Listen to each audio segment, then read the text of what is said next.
Olá, sétimo ano, bem-vindos a mais uma aula de Geografia. Eu sou a professora Priscila e nessa aula iremos fazer a correção de alguns exercícios que está no seu livro didático. Beleza? No seu livro didático e no seu livro de atividade. Por isso é importante que você esteja com os dois materiais em suas mãos, lápis, borracha, vamos fazendo junto. Tá com dúvida? Aperta play, stop o vídeo, procura lá no seu livro didático e vai fazendo esse estudo aí com bastante dedicação que vai ser da hora. Beleza, galera? Partiu, então. Olha só, opa, lá no seu livro de atividades, página 3 e página 5.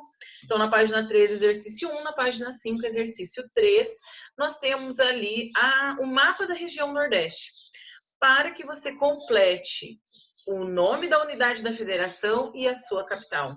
Então, olha só, observando, muitas pessoas têm dúvidas, né? Porque aqui são unidades da federação com menor extensão territorial, então as pessoas têm muita dúvida em relação ao nome da unidade da federação e as suas capitais. Beleza? Então, primeiro aqui Maranhão, com a capital São Luís. Teresina, a unidade da Federação Piauí, Teresina, capital, Ceará, Fortaleza, Rio Grande do Norte, a capital Natal, Paraíba, João Pessoa, Pernambuco, Recife, Alagoas, Maceió, Sergipe, Aracaju e Bahia, Salvador. Certo, gente? Lembrando que aqui em Salvador tinha um porto, né, que recebia os navios negreiros que chegavam da África, né, com as pessoas que seriam escravizadas. Tem um lugar, inclusive, aqui abrindo parênteses, né, chamado Mercado Modelo, que era um mercado de escravos lá em Salvador. Então, Salvador é uma cidade, aliás, todas são aqui, né, com muita história, com muita coisa legal para conhecer, beleza? Exercício 3. As imagens a seguir, elaboradas pelo ilustrador, né, revelam características da economia e também da cultura de uma sub-região, de duas sub-regiões nordestinas. Então, nós temos aqui mulheres quebrando, né? Olha só essa palmeira aqui, que é o coco babaçu. Então, aqui representa o meio norte, né? Onde a extração vegetal, né? O extrativismo vegetal é muito forte. A ilustração, então, representa as quebradeiras de coco, certo? Nos babaçuais da Mata dos Cocais. Aqui representa o sertão. A ilustração exibe um vaqueiro sertanejo com seu traje típico, né? Olha o chapéuzinho ali, em uma paisagem que predomina espécies xerófitas da caatinga, certo? Olha o cacto, no livro didático, no livro de vocês vai estar bem claro, né? Mas dá para perceber aqui claramente as duas sub-regiões, Mata dos Cocais e Sertão. No seu livro de atividades, página 6, nós temos ali o exercício 5, onde fala a Mata dos Cocais, a zona da mata. Opa, não dá para eu ver ele direitinho. Peraí, só um minutinho, gente, que entrou. Aí. A Zona da Mata é uma sub-região do Nordeste, foi nela que se deu o início do processo da ocupação da colonização do país, há mais de 500 anos. Que atividade econômica alterou a paisagem da Zona da Mata, nos séculos XVI até o século XVIII? Quais foram as principais mudanças nessa paisagem? Cite 3 cidades que se destacaram nesse período, certo? A produção de cana-de-açúcar, com a implantação dos canaviais e dos engenhos em áreas que até então eram ocupadas pela floresta atlântica, pela Mata Atlântica, né? Destacaram-se Salvador, Olinda e Recife, né? Lá na Bahia e também no Pernambuco. Então, gente, a produção de cana-de-açúcar, ela foi de grande, né, de produção de muita riqueza, mas também destruiu boa parte aí da Mata Atlântica dessa região. Daí aqui nós temos as 4 sub-regiões e as características, e a gente vai relacionar a sub-região com a sua característica correta. Apresenta rios intermitentes que secam grande parte do ano. Forma uma bacia hidrográfica que abrange essa sub-região, então, sertão, gente. Os rios intermitentes é aqueles rios que secam, né, no período de estiagem. Comunidades extrativistas formam mulheres quebradeiras do coco babaçu, como a gente acabou de ver, então, meio norte. Estreita faixa na qual o clima e vegetação original retratam condições ambientais intermediárias, tanto da Caatinga, do sertão, quanto da Mata Atlântica, da Zona da Mata. Então, é o agreste, é uma área de transição. Vegetação de restinga. Restinga é aquela vegetação que fica no litoral, né, na areia, na praia, na beira do mar. Manguezais, resquícios de Mata Atlântica, compõem a diversidade desse ecossistema. Então, olha, influenciado pelas massas de ar oceânica, né, está próximo ao litoral, zona da mata. Em costas orientais, com formações do relevo da Chapada Diamantina e o Planalto da Borborema. Gente, o Planalto da Borborema é aquele planalto alto que impede, então, que massa de ar úmida chegue no sertão. Lembra? Então, os ventos carregados de umidade vêm do oceano, encontram o Planalto de Borborema, tentam alcançar ali, ultrapassar, né? Condensa ali, resfria, chove de um lado de Barlavento, né? O lado do litoral, e do outro lado, que é o sertão, fica seco. Então, é o agreste. A sub-região apresenta maior concentração demográfica.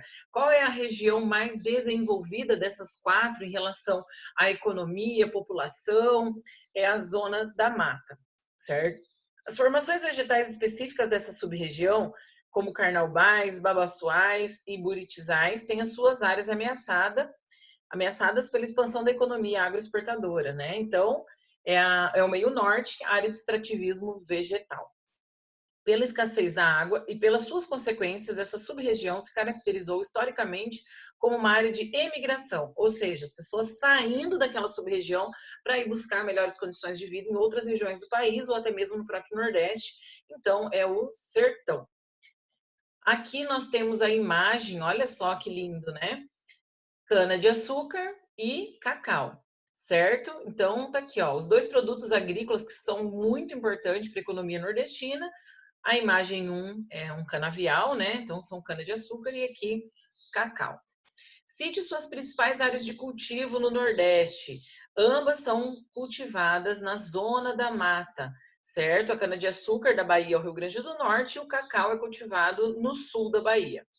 Que condições naturais, físicas ou ambientais favorecem a produção desses vegetais nessas áreas?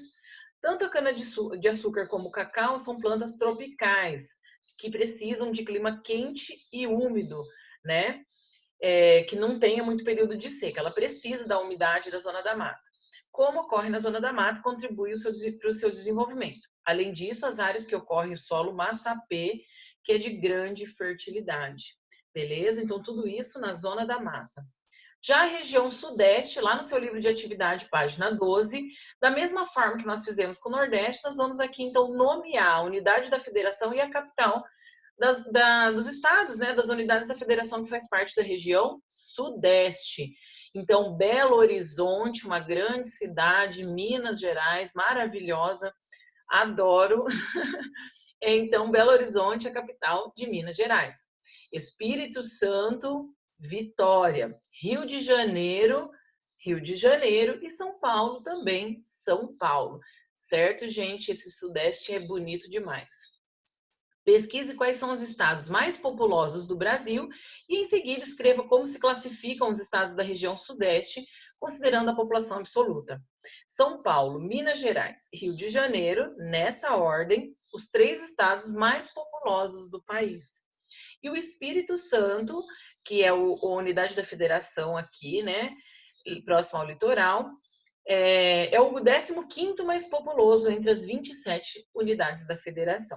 Beleza? Então, nós temos aqui São Paulo, Rio de Janeiro e Belo Horizonte, como, aliás, né, a ordem seria São Paulo, Belo Horizonte e Rio de Janeiro, as 3 capitais aí mais populosas.